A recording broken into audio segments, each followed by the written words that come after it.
Let's hand it on off to Alexandria Hoff, live in Washington with the latest on the Iran negotiations. Alex. Hey, good morning to you both. The U.S. and Iran plan to hold talks this weekend in Islamabad. Vice President Vance leading those. As President Trump says, U.S. forces will remain in the region until a lasting peace agreement is made. He wrote this, quote, all U.S. ships, aircraft, and military personnel with additional ammunition, weaponry, and anything else that is appropriate and necessary for the lethal prosecution and destruction of an already substantially degraded enemy will remain in place and around Iran until such time as the real agreement reached is fully complied with. Now, the current ceasefire does remain fragile, as you said. Iran claims that it has already been breached by Israeli strikes on Lebanon targeting Hezbollah. The Iranian-backed militant group vowed to continue attacks on Israel. In response to that, the U.S. and Israel both say Lebanon was not included in the ceasefire, a misunderstanding, according to the vice president. What we said is that the ceasefire would be focused on Iran and the ceasefire would be focused on America's allies, both Israel and the Gulf Arab states. If Iran wants to let this negotiation fall apart in a conflict where they were getting hammered over Lebanon, which has nothing to do with them and which the United States never once said was part of the ceasefire, that's ultimately their choice. We think that would be dumb, but that's their choice. Iran's foreign minister, he objects to that, writing this: the Iran-U.S. ceasefire terms are clear and explicit. The U.S. must choose ceasefire or continued war via Israel. It cannot have both. The world sees the massacres in Lebanon. The ball is in the U.S. court, and the world is watching whether it will act on its commitments. Iranian state media also reporting that Tehran has closed the Strait of Hormuz. This is a major point of contention and of disagreement right now. The U.S. and allies demand it remains open. Guys. All right, Alexandria Hoff, live for us in Washington. Alex, thank you. Let's bring in Chief Strategist of the Middle East Forum and former U.S. Army Special Forces member Jim Hansen. Jim, thank you so much for joining us. We got a little bit of clarity yesterday when it comes to the starting point for these negotiations with White House Press Secretary Caroline Leavitt. Listen here. The Iranians originally put forward a 10-point plan that was fundamentally unserious, unacceptable, and completely discarded. It was literally thrown in the garbage by President Trump and his negotiating team. Many outlets in this room have falsely reported on that plan as being acceptable to the United States, and that is false. Okay, so the plan that was widely reported, that was basically an Iranian wish list we can all throw out in the trash, but there are still a whole lot of daylight between the two sides here, the United States, Israel, and Iran. So given what we know so far, which is not a whole lot, how do you think negotiations are going to go this weekend? One thing to consider about a ceasefire is it's not a peace deal. You know, if we had all of this hammered out beforehand and the deal was ready, we wouldn't have to negotiate one. So I think the idea of a ceasefire is to stop shooting long enough that we can go ahead and start beating, the actual plan into shape.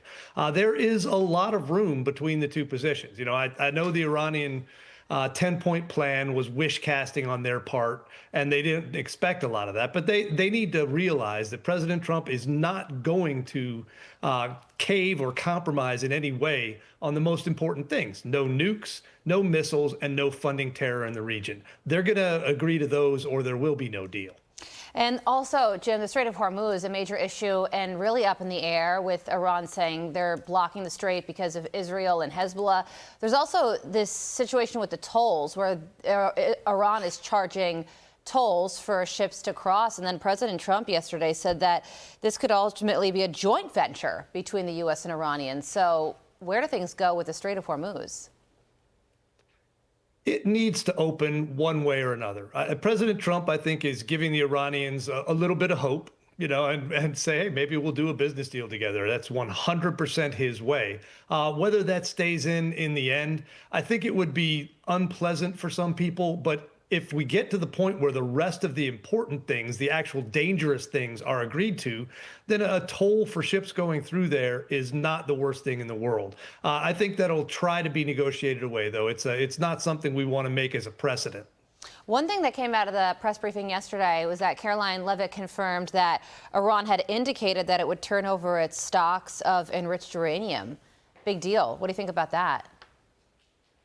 That's the biggest deal. I mean, they have, near bomb grade uranium. And we can't allow that. That's an intolerable situation. They're somewhere between 10 and 14 days from breakout with that. So we can't allow them to keep that. That was kind of the whole point of this. If they don't agree to give that, then we're going to have a big problem. But I don't see any reason for negotiations to happen unless they have actually agreed to do that. That would be the number one thing.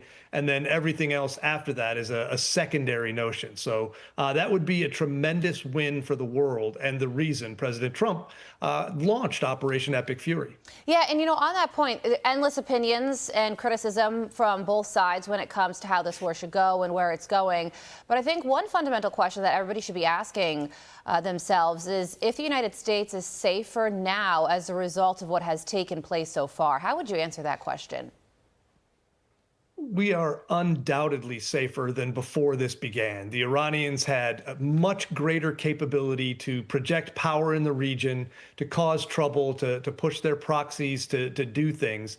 Now they're basically trying to stay alive. They have no legitimate military weapons. All they have left are asymmetric things like suicide boats and other ways, to cause major trouble. No doubt about that. But no Air Force, no Navy, no legitimate threats that I think the military has done a tremendous job in neutralizing. And that right there is a major step forward for security in the region and for security around the world. Yeah. And going back to something we were talking about previously, can you help us understand why the conflict between Israel and Hezbollah is still ongoing when Israel is supporting the ceasefire with Iran? The problem is that Hezbollah is right on Israel's border. The Litani River was agreed to be a dividing line, and Hezbollah is not supposed to be south of that. The government of Lebanon and the UN are supposed to enforce that.